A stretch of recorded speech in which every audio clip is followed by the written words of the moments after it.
Welcome to the Spawn Chunks, episode number 60 for Monday, October 7th, 2019. My name is Joel Duggan, and joining me as always is my friend Jonny, who you may know better as Piston Door Pixel Riffs. Hello, sir.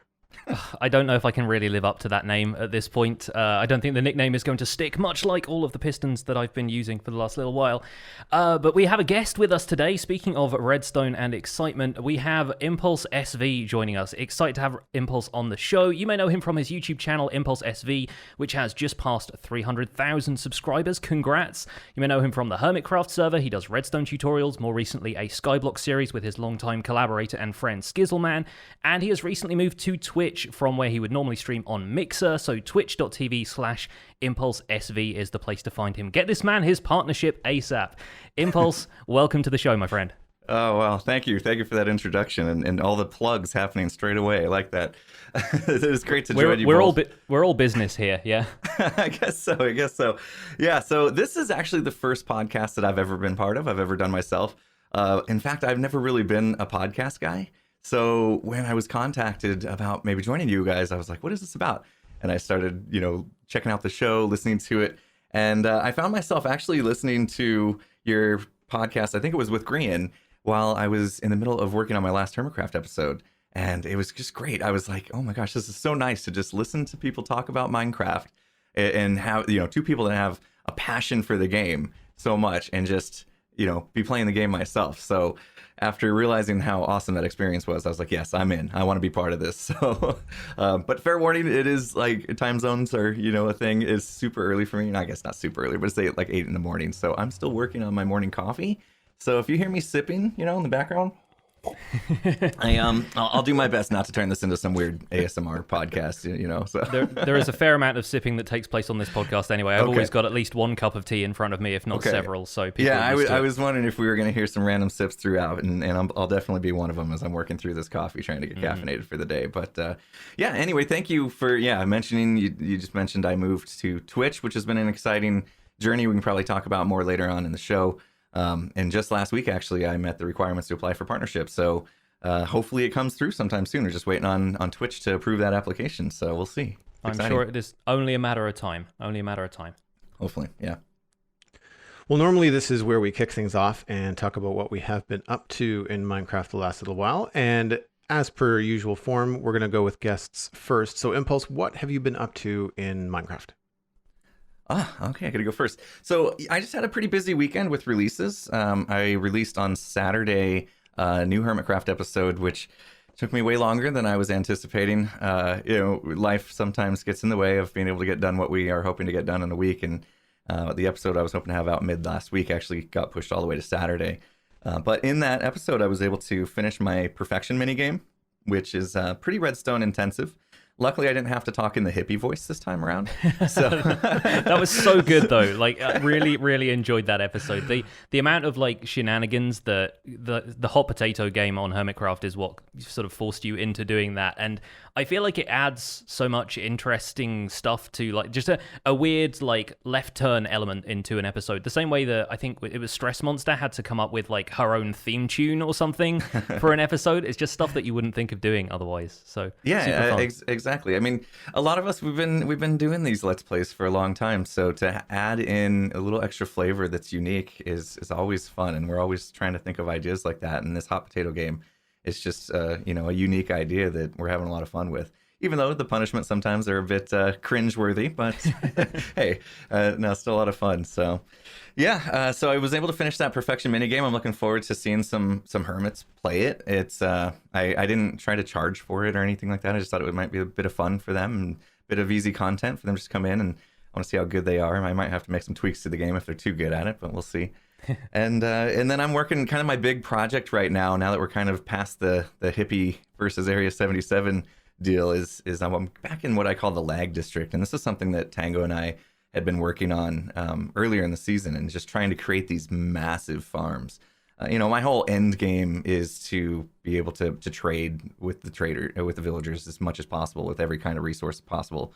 And so I'm working on massive farms to allow me to do that. And that's how this lag district came about, because all these farms are just so big that they make the whole district super laggy. So at least when they run. So yeah, trying to clean that up, and hopefully we'll see maybe Tango's face around the server a little more in the upcoming weeks. Who knows? So I've heard. Yeah, it's exciting to see people coming back to Hermitcraft lately. There's been a few people who've been away for a little while and have rejoined, and it feels like the band is getting back together, as it were. Yeah, exactly. And Tango, I don't want to steal his thunder or anything, but he did a live stream where he was kind of saying, "Hey, I'm thinking about coming back and all that kind of thing. I want to get back to see what's going on and get back involved." So we'll see. He's just finishing up a vacation right now, so we'll see what he does. I'm excited if Tango has always been my buddy, so from before Hermitcraft. So a chance to be able to collab and play again with him on the Hermitcraft server is going to be amazing. So looking forward to that, and hopefully he'll help me out with this lag district. some of the stuff in there is his, so just been trying to keep it up to date for him. But that was. Go ahead. Well, so this is one of the longest seasons of Hermitcraft so far. Yes. I think, is it not? Yeah, it is definitely. And we don't plan on ending anytime soon either. So we're just having such a good time. Everything's flowing right now, and everybody's still very inspired. People have come and gone, but that's normal, right? We all get burnt out on things. So, and sometimes other things need to take precedence if they're not what's needed for your YouTube channel or just yourself in general and your mental health. So yeah, we've seen some hermits come and go, and right now it's feeling really good. Everybody's kind of like really re-energized about the season coming. You see people coming back, new collaborations forming, new storylines forming, all this kind of thing. And so we're just having a really good time with it. We talk to each other and we say, is there any reason to end the season soon? And pretty much unanimously we say no. Let's just keep it rolling. Mm-hmm. So yeah, this has become a long season for us. I think the next update being relatively light but also quite heavy on bug fixes is also contributing to people thinking, well, we don't need to reset the server quite yet, because effectively you're going to be working with the same content. Like, one of the major reasons I think to reset a world, aside from just people feeling burnt out and needing something fresh and a fresh start, is so you can bring yourself closer to whatever the latest update has brought. Like, so this world for Hermitcraft started with the update Aquatic, right, with 1.13, and so it was like, we're going to pick a big island, so we're surrounded by ocean, we get all that good ocean content, we have turtles nearby and coral reefs and all that kind of stuff, and then it kind of evolves as the updates evolve, and as long as you've got an area where you're like, okay, this area hasn't been generated yet, so if we want anything new, we can go there, and with 1.15 all we're getting is really bees. There doesn't really seem like a need to like completely reset the entire world just so a couple of beehives will spawn. It's always stuff that you can just bring back and use in the current world you've got set up in the current areas you like to build in. Yeah, exactly. I think we were pretty smart about how we prepared for 1.14 by doing the world border, and nobody was going up there basically.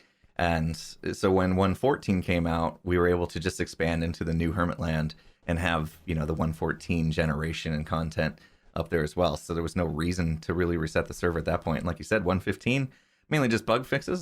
There's nothing big coming that we feel a reset for.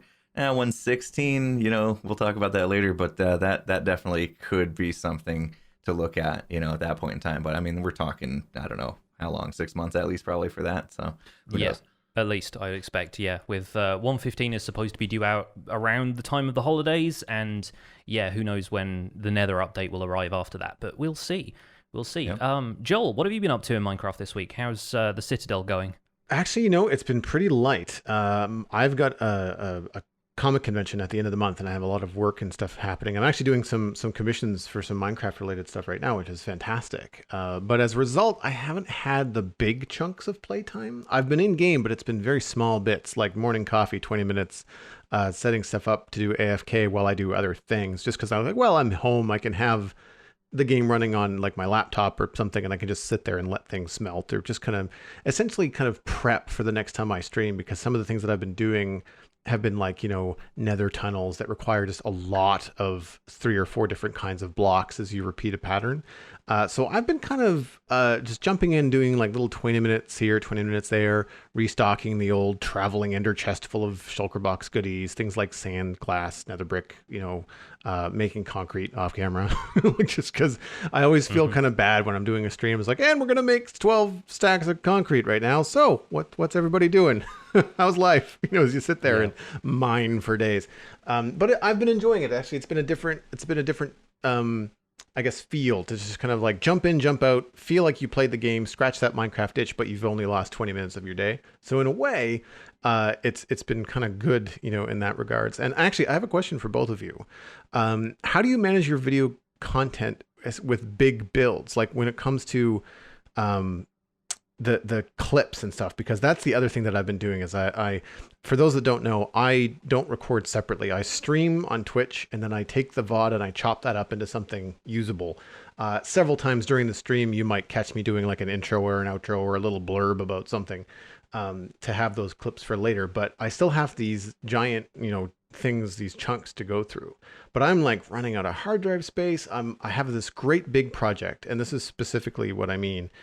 This nether farm, this fortress farm, there's just so many weeks that I've done streams about this, and I'm starting to forget like what I've done and where the good clips are. So when you guys are working on big projects, and Impulse, we can start with you.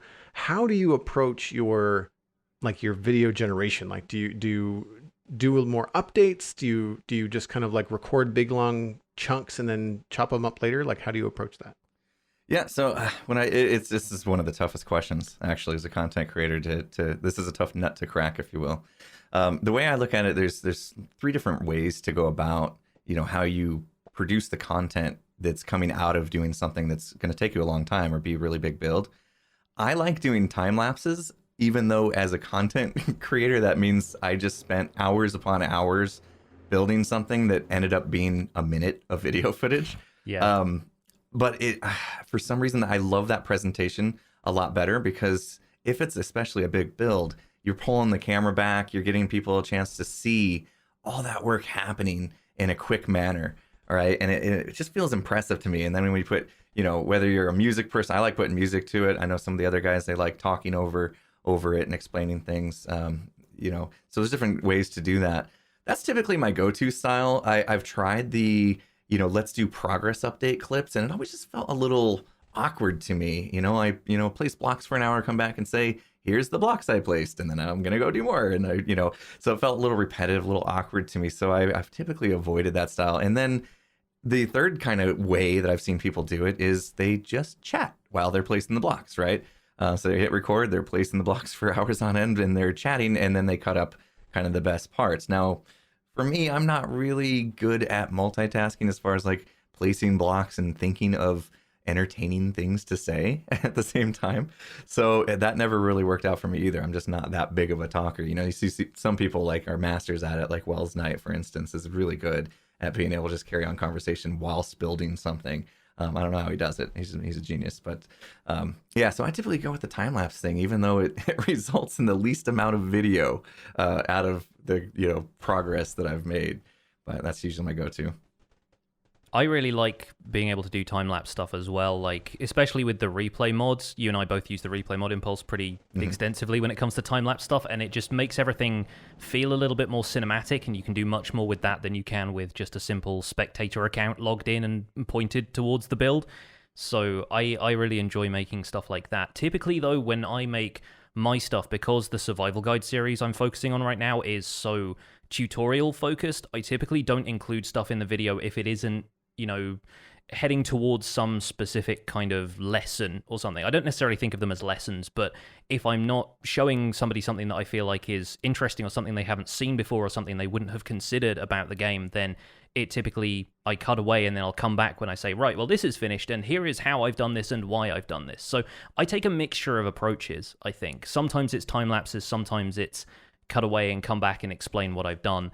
And sometimes I do some of that stuff on streams. Like right now, I'm spending occasional streams building up this giant city that I really feel like I don't have much else left to teach about building in this particular style. So a lot of that can just happen in the background. It can happen on streams when the chat is there with me and we're just talking about whatever. And if I've got a build style I can stick to, then I can do the thing of mindlessly placing blocks. But It's funny, Wells Knight was also one of the one of the people I thought about immediately, of just being like, you can fill episodes of just like entertaining discussion and asking people in the comments what they think, and then that feeds back into the content for the next video. But like you, Impulse, I can't necessarily sustain that over multiple episodes, and it starts to feel a little bit more like a Let's Play series and a little bit less like a tutorial series, the kind of thing that I'm doing. So Right. I'm already walking that line at this point. So Yeah. I will typically I'll tend towards the time lapse if I feel like I can. And sometimes doing time lapses on stream is even possible, but then that's also thinking about, I've got to be building the same thing for this amount of time rather than procrastinating and going and like messing with something else like I might do on stream where I'm bouncing back and forwards between a couple of things. A time lapse is a lot of focused effort on a single project, and sometimes that's just not where my brain is at. So sometimes I want to do a time lapse of something and it turns out that either I can't or I wouldn't get the project finished all in one go. So doing a time lapse of like half a build doesn't quite seem like the right way to go. So it varies really. The approach that I've taken, unfortunately more recently than I should have, is that when I'm doing the more mundane stuff, the large chunks that I have to cut out of these streams, like say slabbing the nether to spawn proof it for this fortress farm, I've just taken it upon myself to decide, like when I approach a stream, this is going to be a non-used stream for YouTube, like the whole thing. So I don't have to worry about going through it and trying to find the bits that work. I just say like, nope, this whole 2 hours or whatever I'm doing, I'm just not going to put anything in a YouTube video. So then I don't have to try and decipher it later. Unfortunately, I got probably about halfway through August. Well, sorry, it's now October, halfway through September with my recordings before I realized, oh, that's the approach I should have. So I've got some larger streams that I have to go through and kind of chop up because I've been spending too much time in the editing room, to try and sort things out. I'm trying to kind of streamline the process. But no, I appreciate that. That's great. Jonny, what have you been up to in Minecraft? Especially, I'm very curious about this blue nether wart thing. I saw the clip. Yeah, I got a little impatient after they announced all of the stuff at Minecon last week, and I kind of went, well, there's some materials that look sort of similar to how they have designed these blue netherwart forests, which are obviously still a work in progress, so a lot of the stuff they showed at Minecon could change, but that to me was the standout, the highlight really of Minecon, was seeing the new biomes they plan to put into the nether.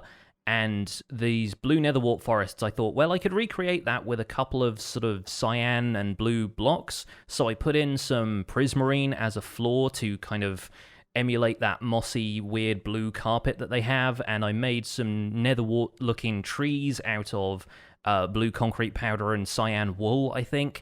And I just threw together an example biome to give people an idea of, like, this is what it's going to look like flying through the nether and seeing one of these things for the first time. And obviously I sort of ran out of materials and I didn't build a particularly big biome, but it was really fun to show people, well, if you're impatient for this kind of stuff, I always see I see a trend of people, once they know what the next content is, the next update to Minecraft that's coming, they tend to almost get discouraged with their existing worlds. Like, they're not going to have those features for a while, so they just kind of shut down Minecraft and wait for the new stuff to come around. And I kind of take the opinion of, well, you could probably recreate some of that stuff in Minecraft now with your own creativity and work with some of the stuff that we can expect to see in future already just by applying some of the blocks we already have. And I've got so much prismarine from a Guardian farm that I was struggling for stuff to do with it, so it seemed like the perfect fit. My one complaint is that you can't waterlog blocks in the nether naturally because you're not allowed to have water in the nether, but it meant I couldn't keep red coral alive for long enough to emulate the kind of red grass that they had growing up in those biomes. So I took a screenshot of it where I basically spammed a bunch of coral plants in there and had to hit F2 really fast before they all died.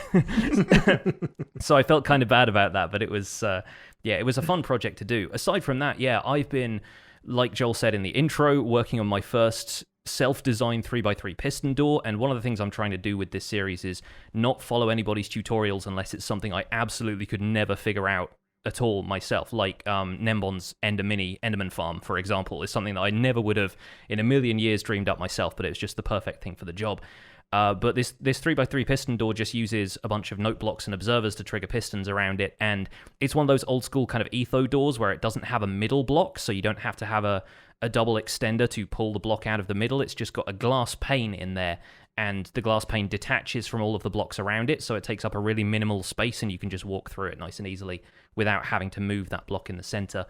The rest of this week is going to be raid week. I've decided that I'm finally going to tackle some stuff like raid farming. I know there are a lot of good designs out there for that stuff. Yesterday, or today, I guess, at the time of this recording, I uploaded a video where I was taking on a raid in the end. I built a village in the end ages ago, and I had heard through the grapevine that you could still do pillager raids if you just went out to the end with Bad Omen, and so I did one of those, and it was really fun taking on a pillager raid in the end because pillagers wouldn't spawn there naturally, so super fun to see what that looked like. I did another version of that on stream where, again, I recorded it with replay mod, and I've turned it into more of a cinematic version that's going to go out in tomorrow's episode, so excited to show people that. But then the rest of the week is going to be messing with pillagers, basically, is the subtitle for it. I'm messing around with like how to, manipulate the position of where raiders spawn so that you can, effectively farm loot from raids. And then I'm probably going to look at like pulling Ravagers out of raids so you can use them for other stuff like nano crop farms, like the one Doc M had on Hermitcraft a little while ago. And what else was I going to do? Oh, yeah, friendly pillagers as well. Ever since Cubfan posted a video about those, I've always found that a very amusing concept that you can have pillagers wandering around without their crossbows. So I'm looking forward to taking on that. So messing with pillagers is definitely the theme of the week for me. Fun. Yeah, some interesting stuff there. Also, the 3x3 piston door. I mean, taking on some redstone, that's pretty brave, man. I do my best. It's always a battle against the kind of, I won't say negativity, but the opinions that people have in the comments that typically are like, you could have done this better, you could have done this easier, there are other designs out there, why didn't you just look one of those up?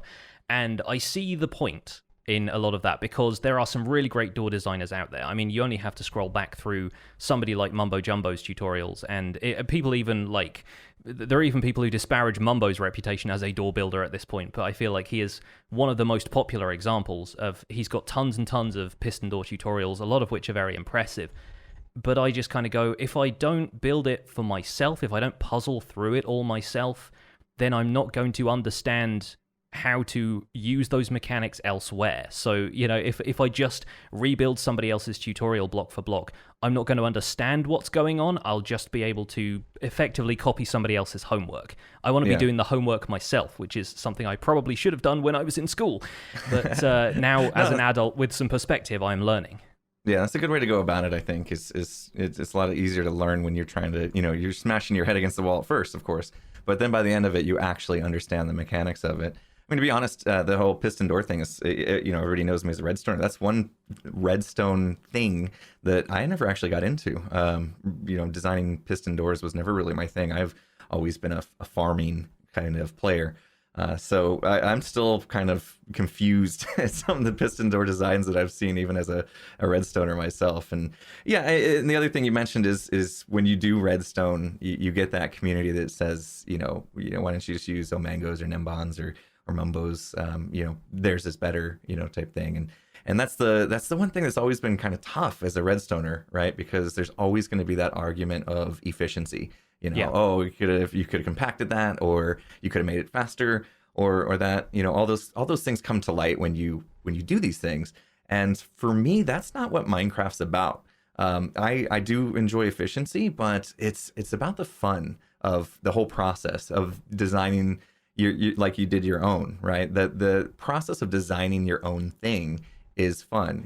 To copy somebody else's just because it's the best, if you're going to use it in an interesting way, I guess it makes it fun. But I would rather come up with something that's fun and less efficient than just copy somebody's design because it's the best one on the market. Yeah, so it's always going to feel more individual that way. It's always going to feel like something that you can be proud of because you came up with it from start to finish, I think. And it also avoids arguments of plagiarism, especially when I'm making a tutorial series and I'm just copying other people's tutorials. That just seems like I'm profiting off of their content. And right. I don't ever want to have that vibe around the YouTube stuff that I make. But more than anything, I think it's just wanting to learn more about the game and feeling like I can learn by making mistakes and puzzling my way through it instead of just copying everything else block for block. Mm-hmm. Well, I think we can move on into the very light news this week. Minecraft Snapshot 19W40A was put out, and the one feature listed is that parrots can now sit on players' shoulder while riding mine carts, boats, horses, all of the above. I'm not really sure. I saw it in a boat working just fine. I'm actually quite happy about that because previously you kind of had to just hope the parrot teleported back to you Yeah. after you captured it. There's a number of bug fixes. We'll have the link in the show notes. But a few worthy of note are mobs can no longer spawn on jack-o'-lanterns and redstone lamps. And I went, wait, what? They could before? But apparently that's been changed. Some blocks and entities are rendered transparent when looking at them from certain angles. This is really trippy if you've seen this in any videos, and it looks like they're going to fix that too. Block animations are way too fast. So a couple of snapshot videos that I saw previously, things like fire, water, nether portals were animating it like twice or four times as fast as they normally do. So it looked really kind of strange.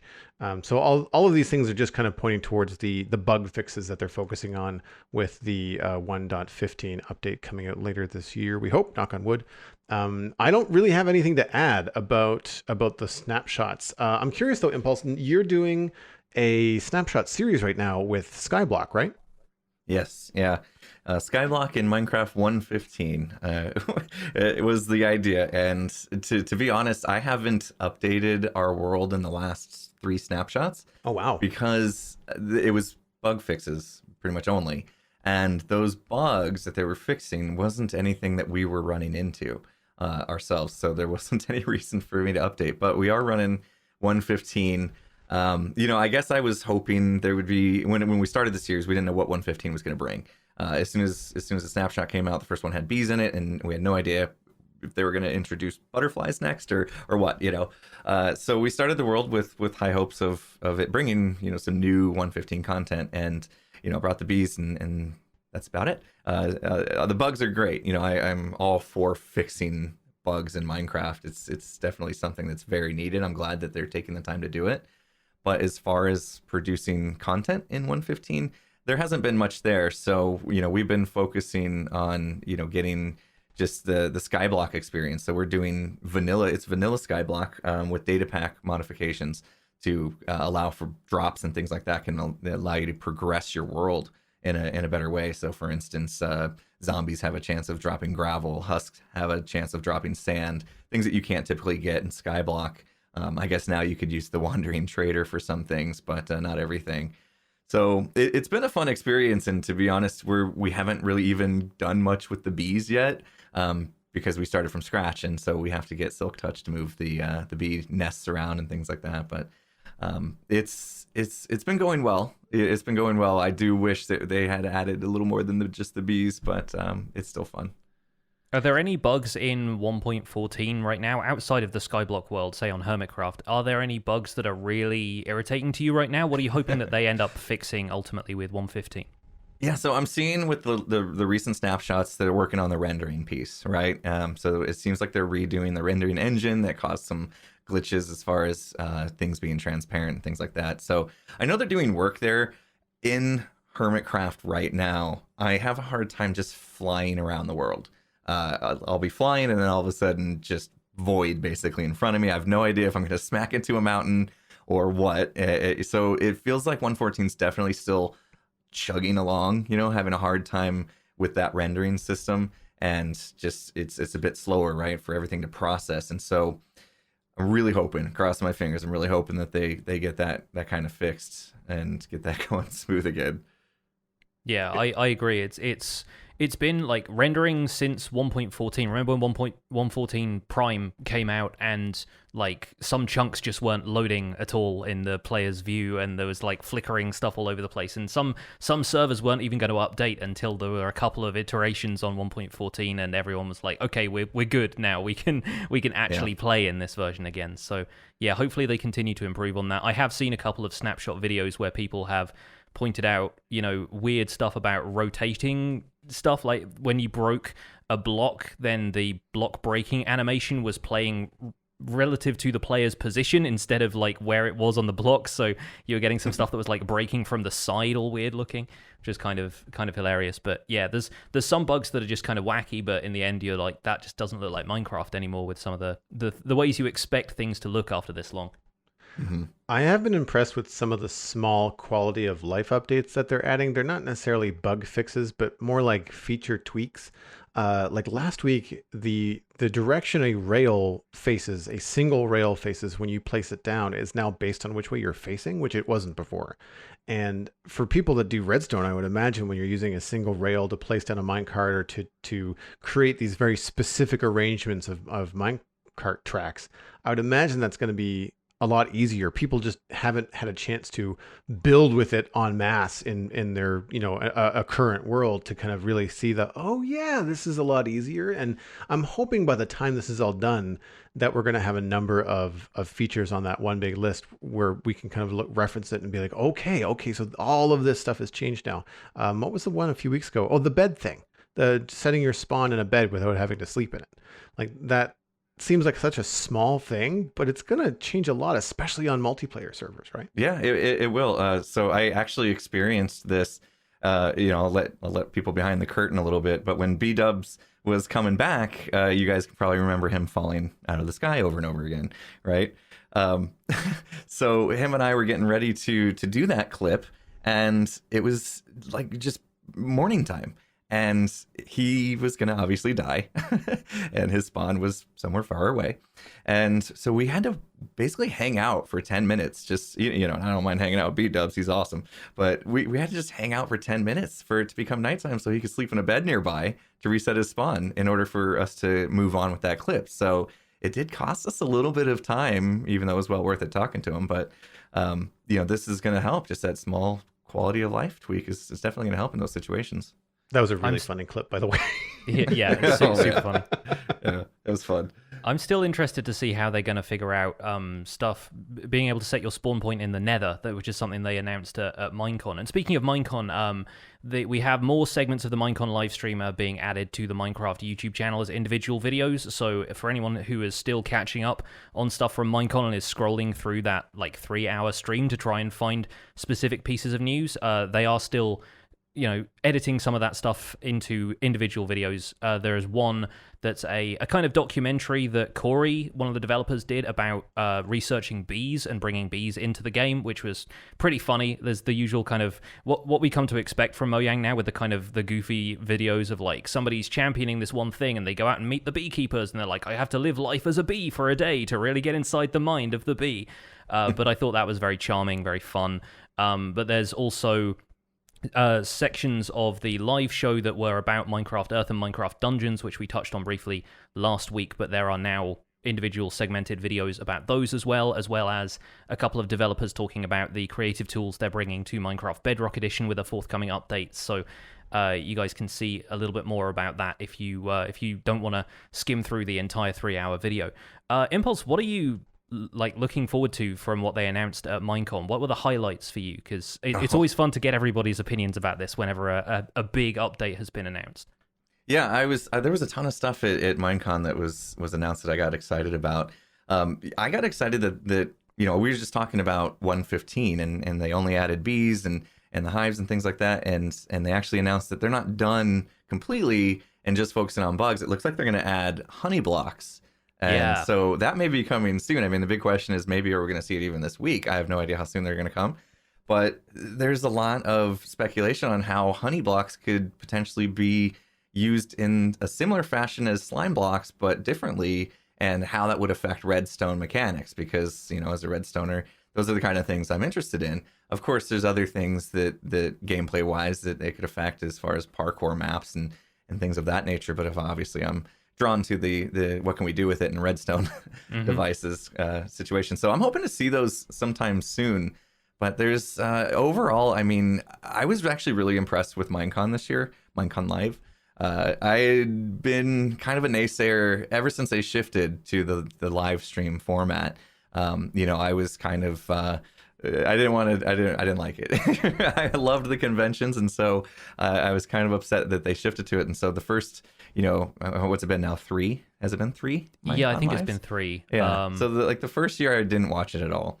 And last year I tuned in kind of haphazardly. This year I tuned in fully. I was drawn to it. I sat down and I thought all of it was great. They still had those pieces in there that you kind of just like, oh, the game show stuff for me. But I can see why they do it, right? To make sure that their younger audience is still engaged. Yeah, and it's and for the having fun. kids. It's for the kids.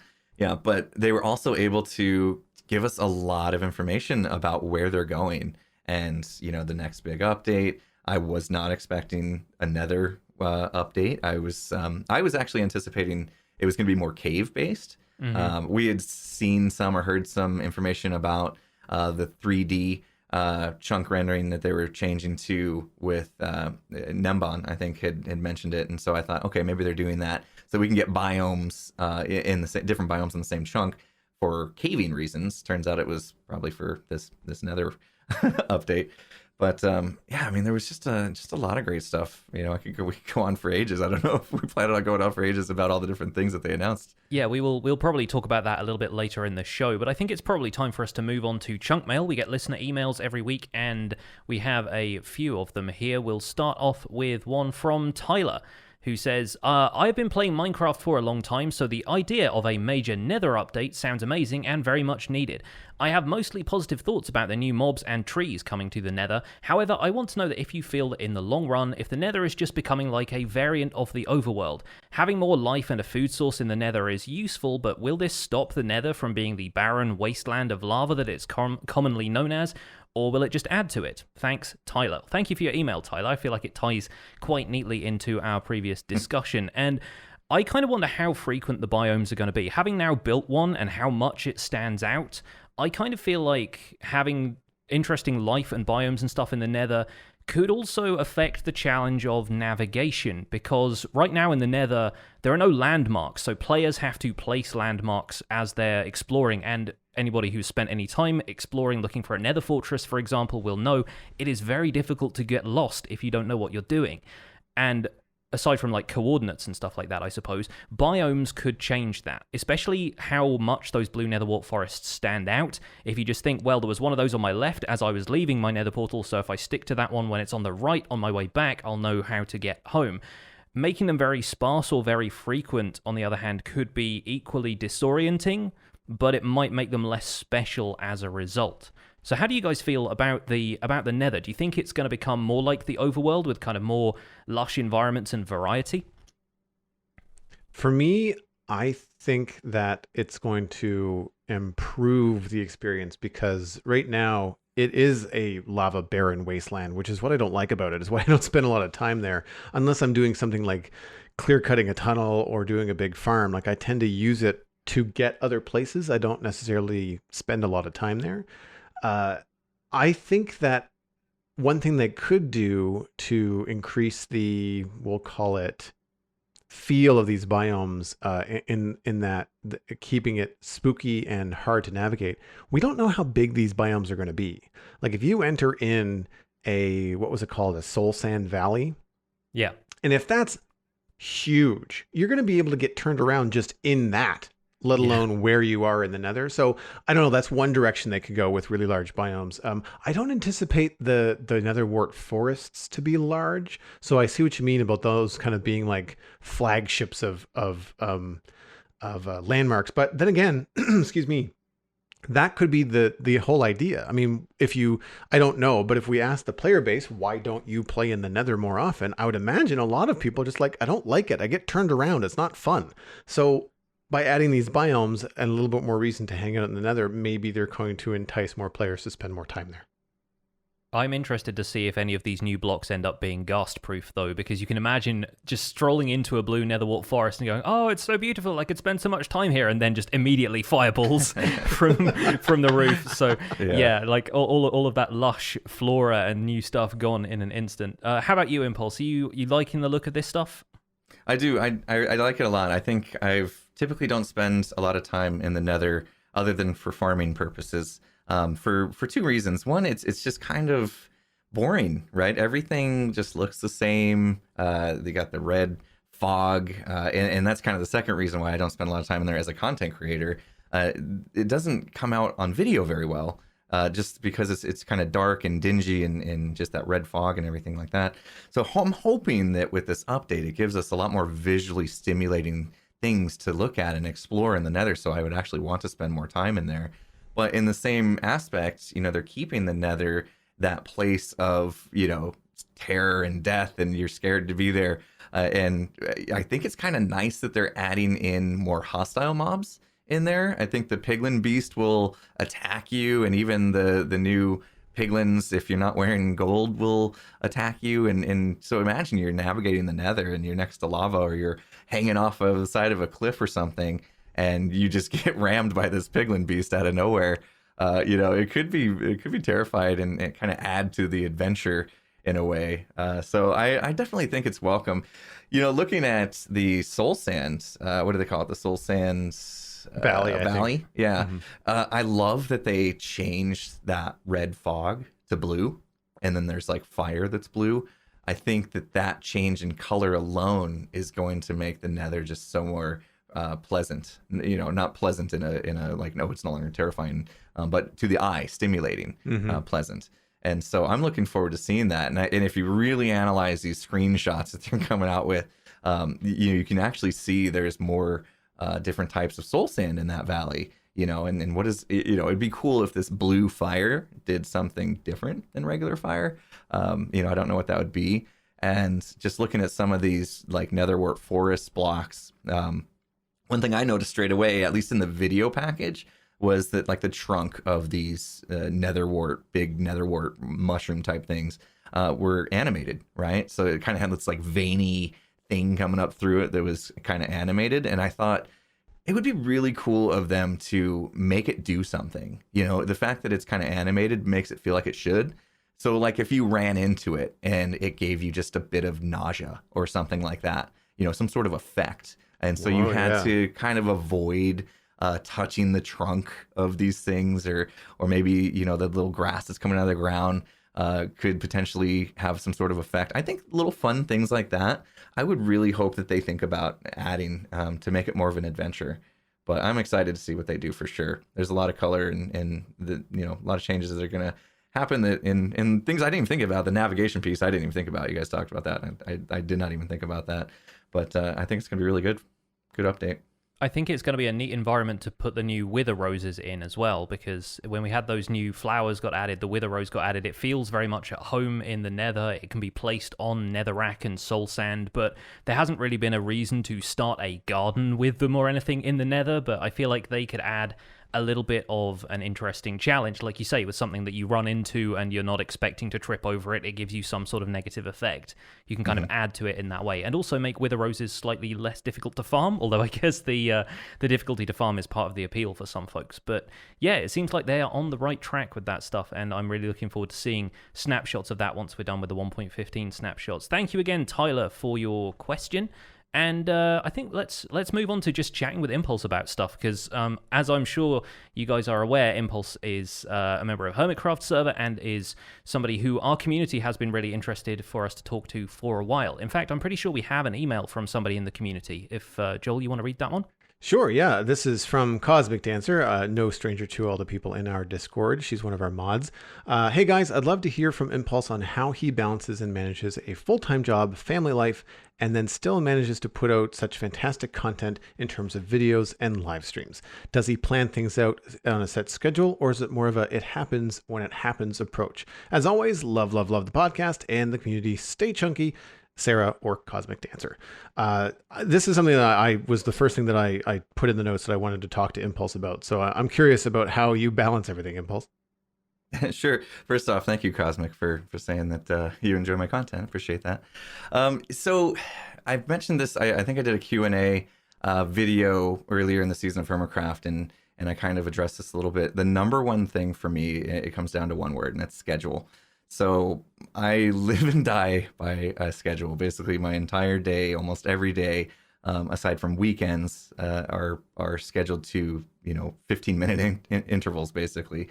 So I know exactly when I'm going to be going to my full-time day job. I know exactly when I'm going to be recording, something for whether it's Hermitcraft or I have a recording session with Skizzleman. I know exactly when I'm going to be streaming. I know exactly when I'm going to be eating dinner. I know exactly when I'm going to be taking my kids to various activities that they do. And I also have basically blocked time that's just, it's kind of sacred time that's just, this is my family time, and it does not get touched no matter what. Because there is a lot of give and take with trying to balance everything that I'm doing. And so, I try to make sure that I'm still giving everybody and everything the attention that it needs. It's definitely, things come up from time to time, life happens. And, I'll be honest, I struggle when that happens, when somebody throws a monkey wrench into what I had planned, because everything is planned to the T. Sometimes it's a mental struggle to accept that, but, you kind of have to learn to roll with that and, have a little more flexibility. I mentioned it, I think in the pre-show that, or maybe earlier in this show, that my Hermitcraft this week was a couple days later than I wanted it to be. And that's just because it came up, right? Life came up, and my full-time job got a little heavier than usual and had to put more focus there. And so you have to be a little bit flexible, but at the same time, having that schedule and keeping that focus as well as you can inside of that schedule really does help. And I wouldn't be able to do what I do without just having that up. I mean, I literally have it up on one of my monitors almost all the time. This is what I'm doing next. So jump from one thing to another. So You're using like Google Calendar or something like that, I imagine? Yeah, yep. Okay. Google Calendar is my savior. It's in my phone, it's on my screen, it's everywhere. One of the things my wife has been bugging me to do is get some kind of like practical, real visual interface of some kind, just like a whiteboard on the wall or something that I can block out, like, okay, I'm planning to be recording here. And I feel like because I tend to try and stick to a really rigid schedule right now, I'm uploading a video the same time every day, Monday through Friday.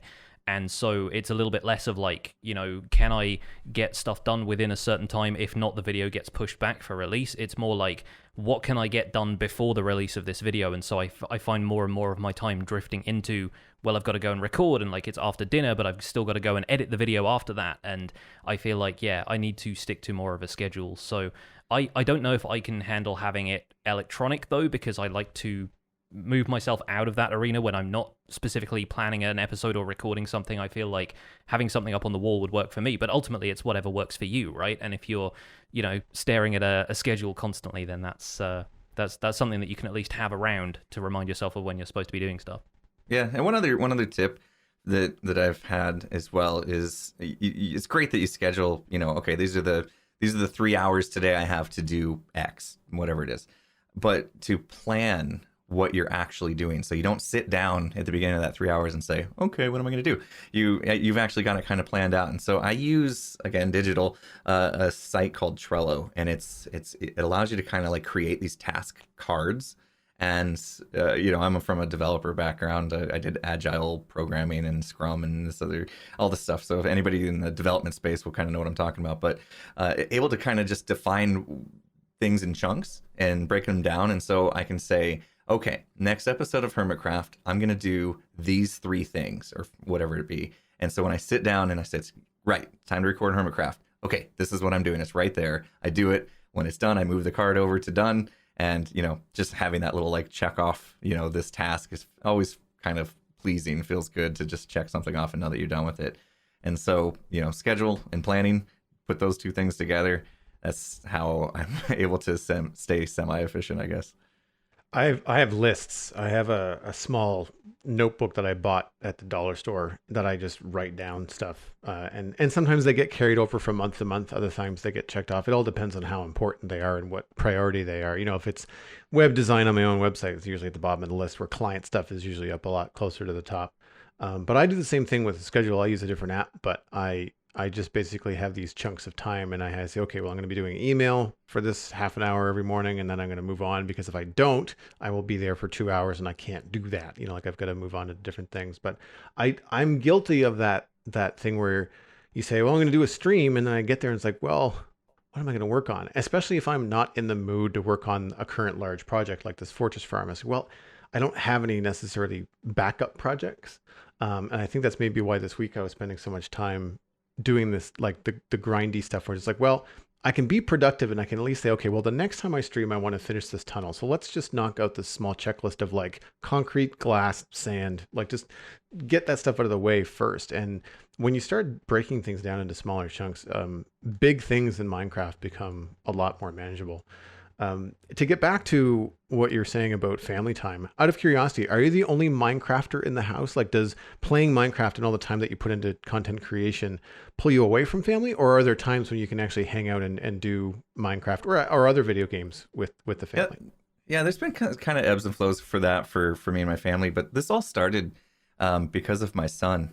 So 7 years ago, he would have been 7 years old, and he was starting to get into gaming, right? He was learning about the computers have games and trying to figure out how to play them. And all he was seeing was these like shooter games. And as a parent and having a 7-year-old, I was like, I don't really want him doing that yet. I don't think he's ready for that. And so I had a long talk with him, and I said, what are things that you enjoy doing, or what do you want to be someday, and what are you drawn to? And he had mentioned architecture, and Nice. that he wanted to learn how to build houses and things like that. And so after talking to some buddies of mine at work and kind of bringing up this conundrum of, hey, I want to get my son into gaming, but I need something wholesome for him, and kind of talking about architecture, a buddy of mine said, hey, have you heard about this new game called Minecraft? And it allows you to place blocks and build things. Maybe that's perfect for him. And so I came home from work that day, and I sat down with him, and we downloaded it, and he's fired it up, and I sat next to him. And mind you, he's 7, right? So he's pretty young, and he's trying to figure out how to play. And I'm looking at it, in my early 30s here, and I'm like, I don't know how to play either. This is confusing. And so what do? You go to the internet, and I searched YouTube, and I think it was maybe Paul Soares, survival guide that I first was brought to, and it kind of like how to get through your first night in Minecraft. And so went through those videos with him and started to learn together because he needed the help. And next thing you know, I was drawn to the game, and I was purchasing my own copy. And so him and I, we created a world, just on our LAN and played in it together. And I started to, I get obsessed with things sometimes.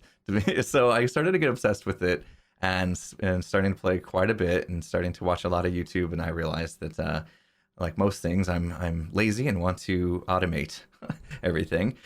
So I started getting into the automation and discovering, videos of YouTubers like DocM and things like that. But me and my son played quite a lot together. My first Let's Play series he was in it. He didn't have his own microphone, so he would type in chat, and I would voice modulate as if he was saying it as a cheetah translator. It was pretty funny.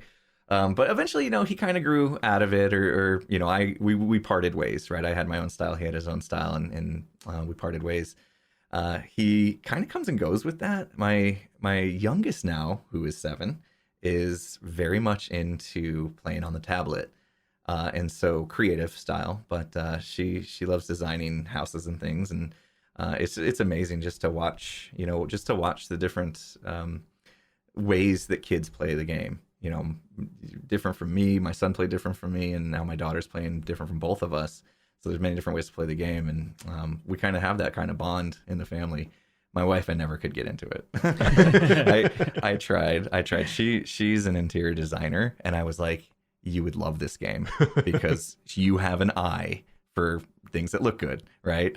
And the reason why I think she never got into it is because she knows she would be fully consumed and just gone all the time, just in Minecraft, so she was afraid to maybe take that step in fear that's all her whole life would just turn into Minecraft. Maybe, I don't know. That is part of the reason my wife doesn't play more games. She's really into Tetris 99 on the Switch right now, and she'll play like a couple of matches of like competitive Tetris, which she's getting really good at, by the way. She's better than I am at this point. But I think, she's too aware of the idea that like, yes, this could become an obsession. This could so easily be like something I spend all my time doing. And obviously, like, I have now got to the point where my obsession has turned into my reality and work and all kinds of other things besides, and collaborations. But she's a little bit, she played with me for a charity live stream we did recently, but she was also like, I can't see myself doing that all that much. And I don't have any kids, and I'm wondering if I do have kids in future, if they're going to grow up and like do that sort of kids rebel against their parents kind of thing, where Minecraft is just that one lame thing that dad does, or if Minecraft is so universal at this point that they'll just get into it. When it comes to stuff like Minecraft Dungeons coming out, is that something that you see playing with your kids, or are you more likely to be doing it for content and you're playing it with other people that you already collaborate with? Yeah, I'm not thinking that that's going to be something that my kids will really get into. It's a different style, right? Than even I'm used to. I was never Diablo or dungeon crawler type of game player. I've always been first person shooter before, or first person gameplay before Minecraft. I did first person shooter, so I've always kind of felt like my character was me, out of my own eyes. So I do have interest in dungeons. I watched the clips on Minecon Live. I don't see me teaming up with my kids unless they show interest. What I maybe can see coming out of that is live stream content. And if I can get together what we call the Zits team, it's Zedif, Impulse, Tango, and Skizzleman, since it is a 4-player game, I think it would be really cool if the 4 of us could come together and maybe stream that game. I could see that definitely becoming a thing if I can pull that together. But I would love to team up with a few people and just play it for fun, mainly. I think it's super fun when you've already got like a team that you've worked with on stuff before, like like the Zits crew, and you just have like immediately whenever they're like, there's a 4-player game come out, you're like, well, I got 3 buddies, let's do this. Like I have a roster of friends that I could probably pick from, but there's not like a core group of us necessarily. So yeah, it's always exciting to hear when someone's like, yep, I got my squad all prepared, like let's get into this. But yeah, I can see it being more of a game that you'd live stream, because it seems like the kind of thing that you'll just kind of bash through, and it's not necessarily going to divide up into videos as reliably as something like regular Minecraft, where you're kind of structuring the content yourself, like you're creating your own stuff. It's all about what you want to do in the game rather than what the game wants you to do. So that's kind of cool.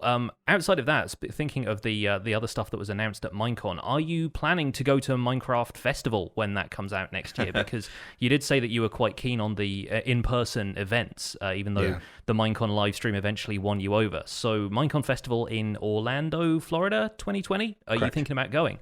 Absolutely. Yeah, the second they announced it, I think I sent out a tweet that I said I will 100% be there. Yeah. And it kind of comes full circle, because Orlando, what was it, 2013 was the first Minecon I ever went to. Cool. So I started, I created my YouTube channel 7 years ago. Pretty much exactly 7 years ago. And so I was still fairly new, to the whole scene. Basically, I was just learning to be a YouTube creator, and Tango and I had met at this point. Which is a whole nother story we can go into some other time. But so Tango and I had met, and we traveled to Orlando together and had just an absolute blast. Meeting some of the Minecraft guys. Minecraft was huge at the time, so we got a chance to meet them, hang out with some Zip Crowd guys, and we had a great time there. And then I didn't want to miss a Minecon ever after that. It was just such a good time. So we flew all the way to London for Minecon in London, and we went to Anaheim. Of course, that was a short drive for us, for Anaheim in California in 2016. And there we had, we were on Hermitcraft at that point in time, so we rented a house and had a bunch of hermits staying with us. Mumbo was there, and we had Iskall and Stress and a whole bunch of hermits just hanging out in the house, having a good time. And so, Skizzleman was there. We just had such a good time that's why I think when they said, we're done with these in-person Minecons, I was so upset, because we just came off of the best weekend of our lives in Anaheim. And so when they announced that we're coming back and we're going to be in Orlando in 2020, I immediately told my family I know exactly where I'm going to be in a year from now. That's going on the Google Calendar immediately, right? Exactly. Yeah. So I will not miss that. And I think a number of hermits have said the same. Skizzleman has said the same. We're all going. And so I'm super excited. That was probably all the things they announced at the Minecon Live. That was probably the number one thing for me.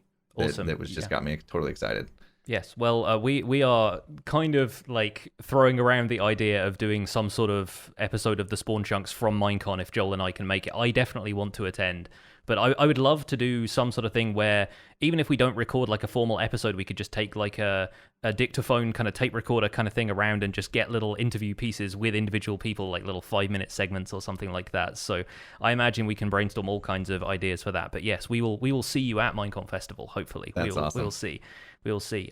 Speaking of one more thing that came out of Minecon that we didn't really touch on all that much last week that I really wanted to get in with somebody who is more familiar with Redstone is more or less one of the first things they announced when Jeb and Lady Agnes got up on stage to do their big presentation about the Nether update. The first thing they said was, before all that, we have this target block we want to show you. And so there's this new Redstone input device where you fire an arrow at it, and the closer you are to the center, the greater a redstone signal it produces. How do you feel about that? Does it seem, because in my point of view, it seemed a little bit weird to add something that required precision of shooting when arrows in Minecraft naturally have this slight randomness to the way they fire. And so I don't know if you're going to be able to get a precise redstone signal out of it if you want that. But what uses spring to mind for you for this target block? Yeah, immediately when I saw it, I thought of it's being used in a minigame. Because mini games in a lot of ways are a mix, at least the mini games I like doing are a mix of skill and competition and randomness. So adding that bit of randomness to something that could be used in a mini game, I actually like. It made me think of I don't know if it was probably season 4, where I worked on a mini game for False Symmetry where you had to fire your arrows and hit buttons from afar, and there was kind of scattered around and hidden, and you had to get all of them, in an amount of time to get a prize. Something easily could be replaced with the target block. We replace those buttons with the target block, and now make it so that you have to hit the bullseye on all of them in order to win the game. Now you've just kind of made it that much harder. And then again, like you said, there's a bit of randomness too that it could add to some frustration, which is sometimes fun as well. But yeah. And then, there's things we don't know about it. Is the target block movable via piston? Can we make it a moving target? That would be kind of cool. Oh, I hadn't even thought about that. That's got potential. Yeah. So I like that they're doing stuff like that. I didn't immediately think, oh, this is going to be so useful in XYZ redstone device. I thought, oh, this could just be fun for mini games. But hey, you never know. I mean, when you get these things in the hands of brilliant minds like Ilmango or Nembomb, maybe they'll figure out a way to make it useful in a redstone mechanic. I have no idea. Pretty soon, target blocks are just going to be running the show. We'll see. I'm curious. Refresh my memory if either one of you know. Impulse, you might be able to answer this. If you shoot a regular block with an arrow and then move that block with a sticky piston, does the arrow not fall off of it? I think it does. Yeah, or if you break the block. Because for a split second it becomes block 36 or whatever. Yeah. And it's basically going to fall, at that point. So you could essentially shoot a target block. If the target block operates the same way and can be moved with a piston, then you could shoot a target block and then move it with a piston to clear the arrow or arrows off of it quite quickly. Interesting. Yeah, that might be a thing. Yeah, potential. I just like the idea of running towards my base and just shooting a target with an arrow and having to open a door rather than having to press a button or whatever. I think that's something I'm looking forward to. Yeah. But Hermitcraft has been quite focused on minigames lately. And it's a topic we actually covered on the podcast a couple of weeks ago, building entertainment for yourself or for other people in Minecraft. So what makes a good survival minigame for you, Impulse? Is there anything else that you feel like Mojang could add to improve survival minigames or make them more accessible? Or is it just down to the individual person's creativity, do you think? Yeah, I mean, I think that we have different styles of making minigames. For me, like I said, I like kind of the skill and luck in competition. Those are my trifecta, if you will, of a minigame. And some other people like to do puzzlers. I don't know if you guys ever saw Tango's Tangler, but something even like Cleo just did with the escape room. Yeah. Puzzlers are another style of minigame that I've never done because I just can't fathom how they even come up with this stuff. To be honest, I'm just not on that level. But for me, the way I like doing minigames is to have that a bit of skill involved, and so the target block was a good addition. I used to have this game that I called Derailed, and I think I've made it twice now in my YouTube career. So I'm not sure if I'm going to be able to make it again and get away with that. But it would launch minecarts into the air, and you would have to shoot them out of the air with your arrow, and it would get collected in a hopper, and so you can understand if it would get a point or whatnot.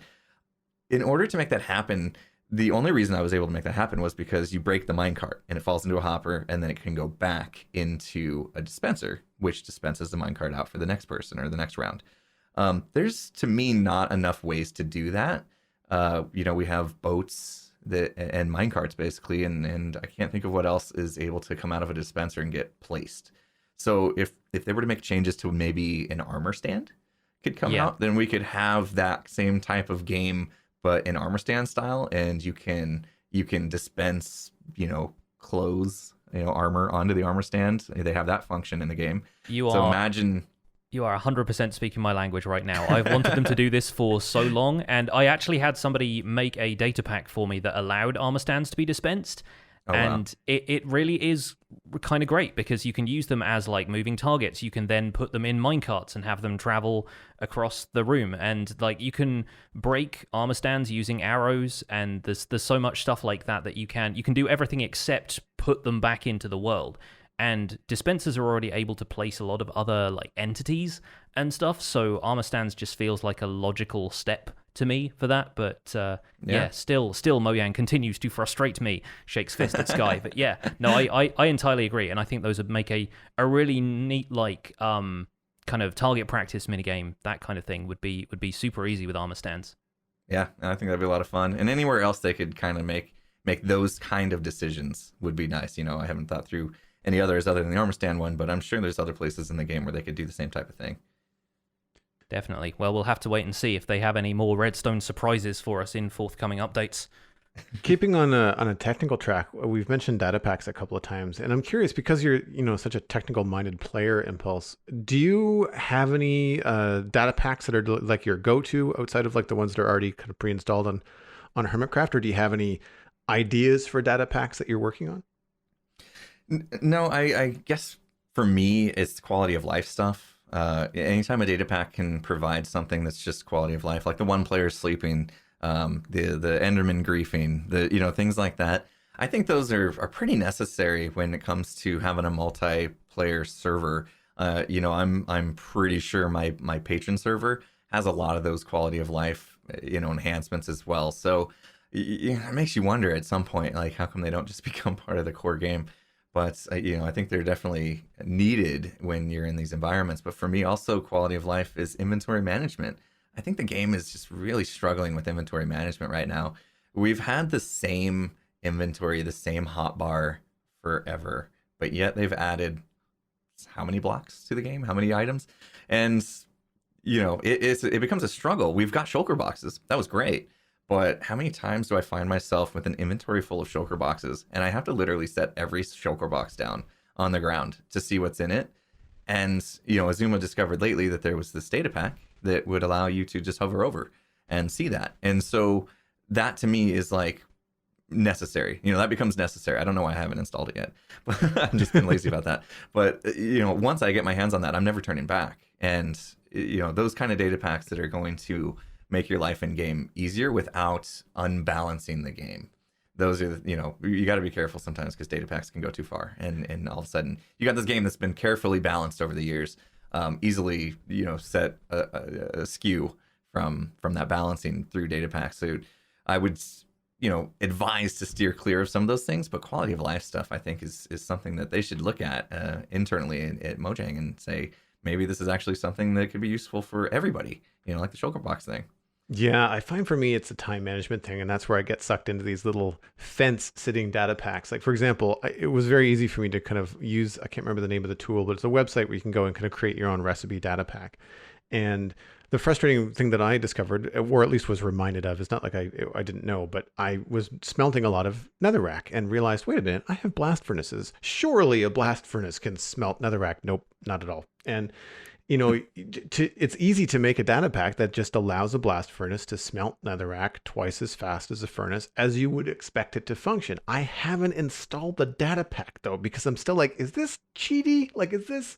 I feel like I'm on the fence with that kind of stuff. But then, like you said, with multiplayer sleep and Enderman griefing and the stuff that affects multiplayer servers, it almost, especially for content creators, it becomes essential, for that kind of stuff.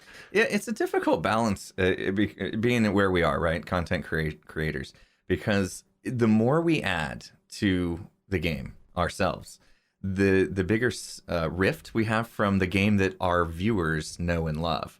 And so when they see us doing something on Hermitcraft that's only available because of a data pack, maybe the armor stands, things we're doing with armor stands, I can imagine the confusion from the viewer base.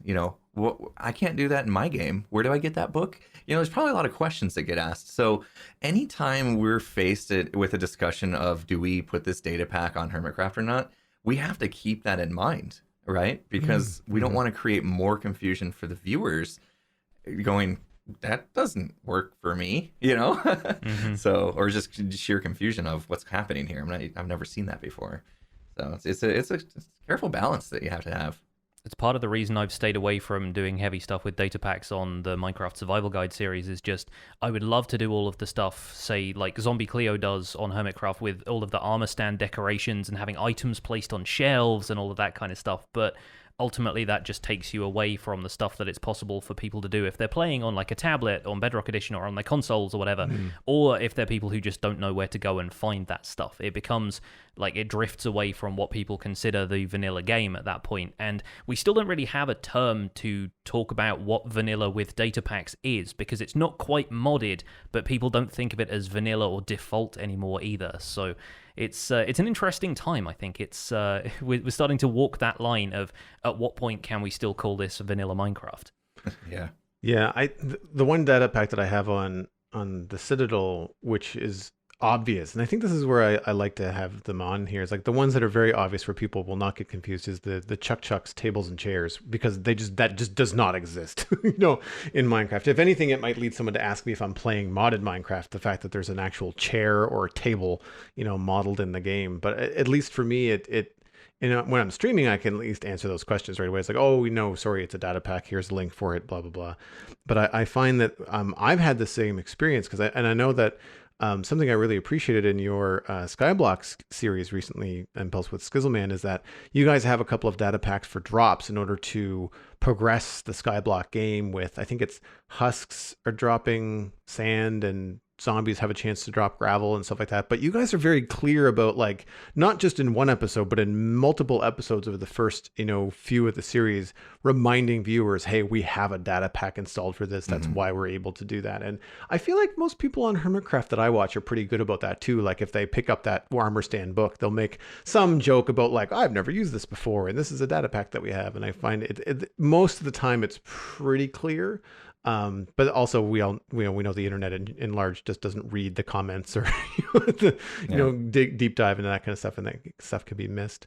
I know we have to wrap this up, but one of the things that I wanted to ask you is that you are currently streaming on Twitch. We brought this up at the beginning of the show, and you're not approved for partner, but you're applying for partner. But previously you worked but you streamed on Mixer. Are you able to elaborate at all on the reasons for coming back?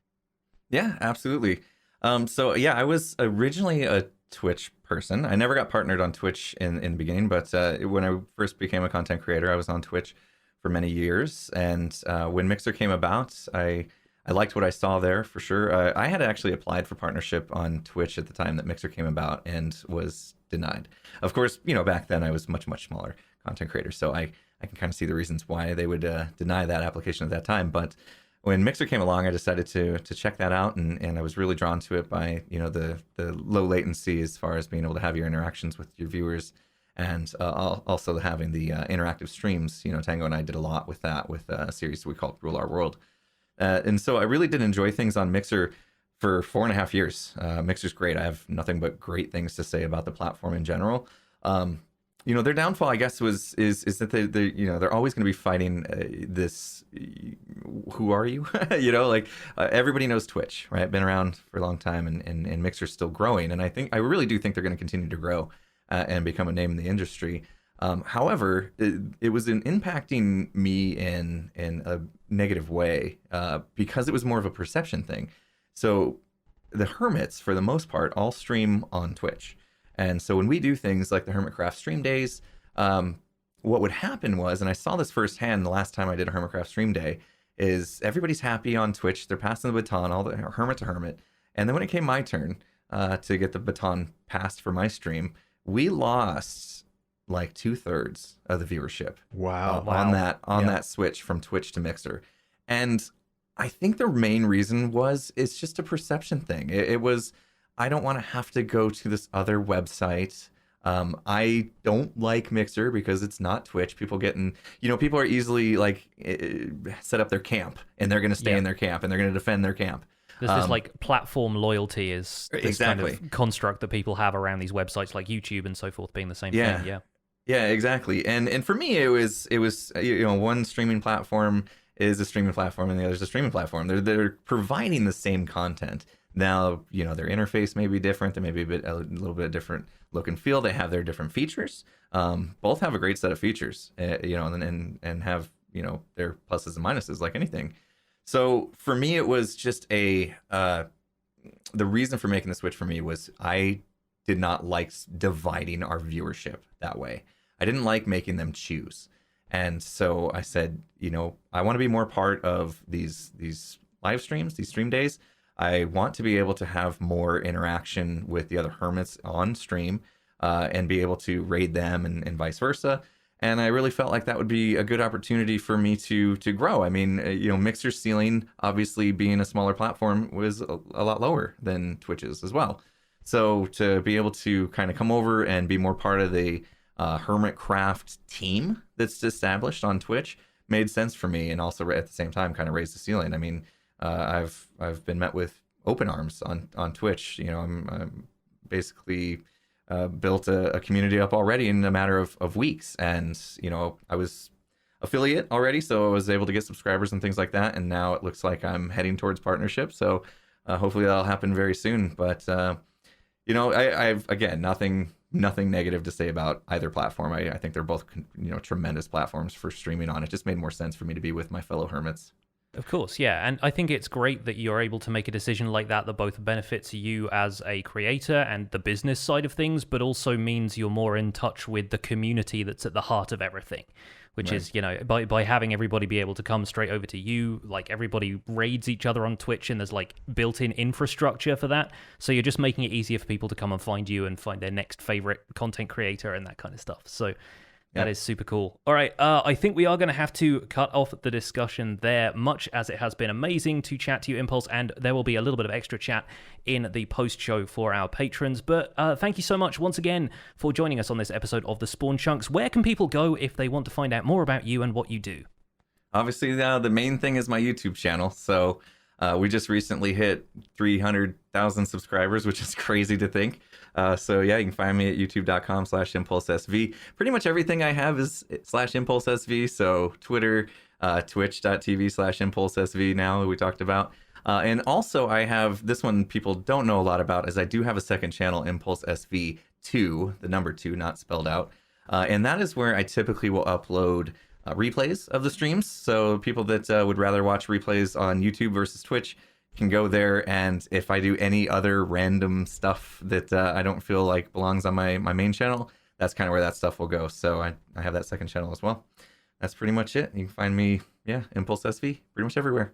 Awesome. Tweet this man. He is going places. Go watch him on Twitch. Anyway, that's going to wrap up another episode of The Spawn Chunks. You can find more information about the show, links to some of the stuff we've talked about today, and all of Impulse's links as well at our show notes page on thespawnchunks.com. The music for the show was composed by me, and The Spawn Chunks is proud to be a listener-supported podcast. If you get some value out of the show, why not consider putting some value back in? You can visit patreon.com/thespawnchunks to join the community, where pledging at any level will get you an invite to our patrons-only Discord Discord chat. You can join our community, which currently has 121 patrons. We are up from last week once again. Thank you so much to everybody who has got on board in the last little while. And special thanks go to our content engineer patrons, Cameron Sigelski, JD Williamson, Llamas, and Yitz for their support on this episode. Sharing the podcast with your friends is the easiest way to support the show. You can find us at The Spawn Chunks on Twitter and Instagram, but personal recommendations are by far the best way to share the podcast with your friends. Poke a friend in the arm and say, hey, this is really cool. They had Impulse on the show. Go listen to it. You can email the show at thespawnchunks@gmail.com. You can find us on iTunes, Android, Stitcher, and Spotify, and on YouTube. And of course, the RSS feed is on thespawnchunks.com, and the patron-only RSS feed is on the Patreon page, and that's where you can listen to the render distance, the extended version of the podcast. My name is Jonny, but online I go by Pixel Riffs, and you can find most of what I do at youtube.com/pixelriffs, where I attempt to pronounce my own name correctly and also do a series called the Minecraft Survival Guide. I stream 3 days a week on Twitch doing behind-the-scenes work for that series, and I'm also the voice for the unofficial Hermitcraft recap, which you can find through a quick YouTube search. Aside from that, I'm at Pixel Riffs on both Twitter and Instagram. Joel, where can people find you online? Everything that I'm doing online is at joelduggan.com. That's including my illustration and design portfolio. If you'd like to hire me, just drop me a line through the site. Look for me later this month at HalCon. It's a big sci-fi and fantasy convention here in Halifax, Nova Scotia. I'm going to be doing a podcast this Wednesday with my friend Lou called the Citadel Cafe, where I talk about sci-fi and geeky entertainment. Lou is also big into indie games, so if you like video games, you might want to check out this episode. You can follow me on YouTube, Twitch, Twitter, and Instagram. It's all just my name. I am super easy to find. Thanks for visiting the Spawn Chunks. The world outside is infinite. Be more impulsive.